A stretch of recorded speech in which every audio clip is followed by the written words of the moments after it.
প্রিয় দর্শক, এই মুহূর্তে আমরা দাঁড়িয়ে আছি ঢাকা মহানগর উত্তর ৪৪ নং ওয়ার্ড। এখানে আসলে ঢাকা সিটিতে যতগুলো আপনার কবরস্থান রয়েছে, সিটি কর্পোরেশনের সবচাইতে অ্যাট্রাকটিভ, সবচাইতে দৃষ্টিনন্দন যে কবরস্থানটি এখানে অবস্থিত। এখন পর্যন্ত কাজ সমাপ্ত করা হয়নি।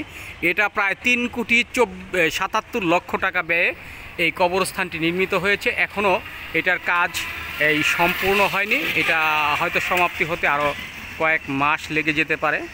আসুন আমরা এটার ভিতরের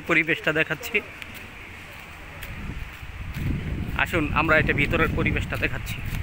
চলুন, আজকে আমাদের সাথে আছেন এখানকার স্থানীয় একজন বাসিন্দা।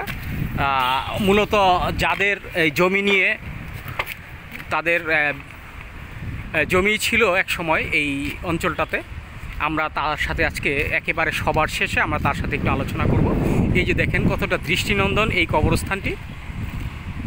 আসুন আমরা আরেকটু সামনে যাই, আপনাদেরকে আমরা এই কবরস্থানটির যে সৌন্দর্য এই বিষয়টা আমরা দেখাবো।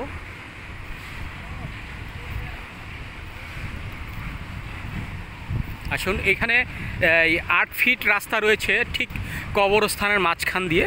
এই দুই পাশে আপনার জাস্ট লাইটিং করা হয়েছে, সোডিয়াম লাইটও আছে, এমনকি যেই আপনার লাইটগুলো ফিটিং করা হয়েছে খুব সুন্দরভাবে।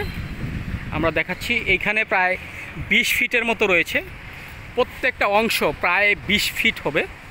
২০ ফিট মানে এখান দিয়ে যদি আপনার কবর দেয়, এখান দিয়ে সিরিয়ালে কবর দিতে থাকে, তাহলে দেখা যাবে যে প্রত্যেকটা এখানে ১ ২ ৩ ৪ ৫ ৬ ৭ ৮ ৯ ১০ ১১ ১২ টোটাল ১২ দোকানে ২৪টি স্পেস রয়েছে। প্রত্যেকটা স্পেসেই আপনার এখানে কবর দিতে পারবে।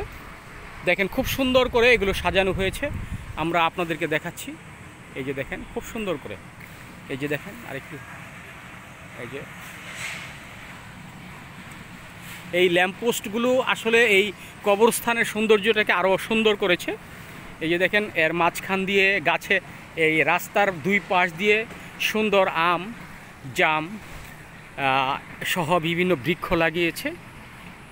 এবং এটার একেবারে শেষ প্রান্তে সাইড দিয়ে আপনার বিভিন্ন ধরনের এই পাতাবাহার, টগর এবং বিভিন্ন জাতের ফুলের চারা লাগিয়েছে। এই যে দেখেন আজকে আমরা একটি দৃশ্য দেখাবো আপনাদেরকে। এই যে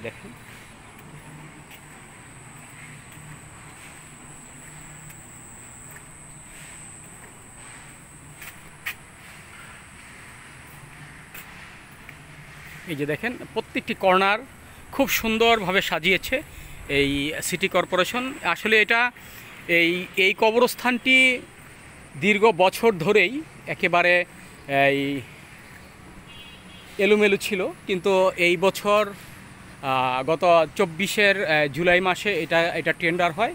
প্রায় ৩,৭৭,০০,০০০ টাকা ব্যয়ে এই নির্মাণ করা হচ্ছে, এখনও কাজের সমাপ্তি হয়নি। এই যে দেখেন দু সাইডে যে কি সুন্দর করে সাজিয়েছে। আপনারা যারা দর্শনার্থী, যারা এই কবরস্থানটিকে দেখতে আসবেন, তাদের দাওয়াত রইল। আর আজকে আমি তারই মতো একজন দর্শনার্থী নয়, সে এলাকার স্থানীয় ছেলে, যাদের জমি এখানে কবরস্থানে রয়েছে, আমরা তার সাথে আজকে আলোচনা করব। জি ভাই, আপনার নাম কি? মোহাম্মদ রতন মিয়া। রতন মিয়া, এই কবরস্থানটি, এই জমিটা আসলে মূলত কার? এটা কি সিটি কর্পোরেশন ছিল নাকি? কবরস্থানটি একটা সময় এই জায়গায় একটা জলবদ্ধতা ছিল, এটার পাশের জমিটা আমাদের। জি। আর এই পাশে আরেকটা জোরদার আছে, ওই পাশে একটা জোরদার আছে। এটা এখন সরকারি খাস জমি হিসাবে আমরা এটা সিটি কর্পোরেশন আওতাভুক্ত করছে। আওতাভুক্ত করে সিটি কর্পোরেশন একটা বাজেট দিছে, বাজেটের পরে এই কাজটা এটা শুনলাম যে ৩ কোটি। এর আগে আমরা এলাকার জনগণ এটারে তত্ত্বাবধানে ছিলাম। এটা শুনলাম যে ৩,৭৭,০০,০০০ টাকা ব্যয়ে এই বর্তমান নির্মাণ কাজ চলছে।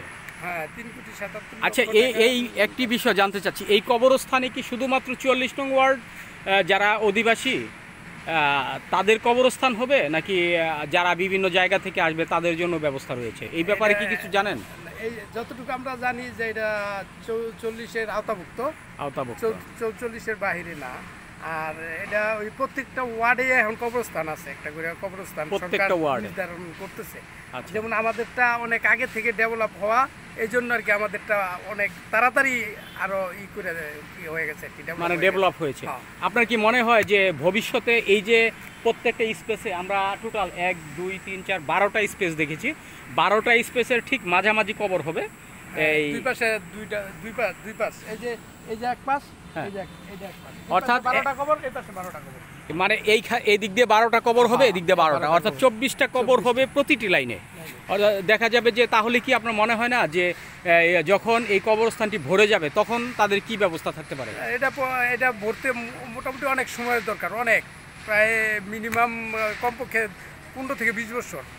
20 বছর পরে আবার এটারে রিপেয়ারিং করা হবে, রিপেয়ারিং মানে করে আবার মাটিগুলো উলট পালট করে এক সাইডে দিয়ে আসা হবে। তো এখন উত্তর সাইড থেকে দক্ষিণ সাইড যাইতে জি। ভরতে মিনিমাম 20 বছর সময় লাগবে।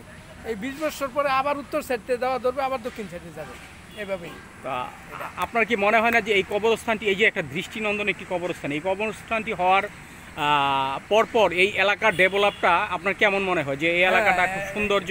এই কবরস্থানটা আপনার মোটামুটি ঢাকা সিটির ভিতরে আমাদের এই কবরস্থানটাই সবচেয়ে উন্নত অথবা মানসম্মত হয়েছে। আর আমাদের এলাকা তো অনেক ডেভেলপ হয়েছে এই কবরস্থানের জন্য। আর এই কবরস্থানটা আমাদের মধুরজান গণকবরস্থান, আমাদের যেই বাড়িটা, আমাদের বাড়িটার সাথে নামকরণটা একসাথে, মধুরজান গণকবরস্থান, এবং পাশেই আছে মধুরজান জামে মসজিদ। প্রিয় দর্শক, আজকে আমি যেই কথাটা বলতে চাচ্ছি